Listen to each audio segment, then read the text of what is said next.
তো ভাতটা করেছি, আর এখন হচ্ছে বন্ধুবাবুর খিদে পেয়ে গেছে, কালকে তো রান্না করিনি, এত জোর খিদে পেয়ে গেছে, ভাবলাম চলো ওকে একটু খাইয়ে দিই, ঠিক আছে।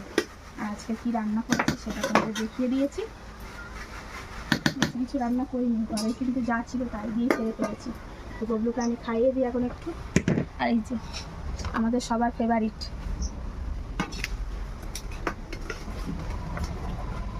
ববলুকে খাইয়ে দেবো, দেখি কি বলে, ববলুর রিয়াকশানটা কী হয়। হ্যাঁ, তো চলো এসো, এসো বাবু এসো।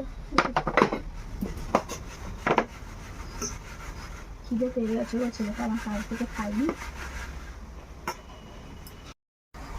তো এই যে একটু খাইয়ে দিই ছেলেটাকে, কাল থেকে ছেলের খাওয়া নেই, পেটে অন্যের দানা নেই।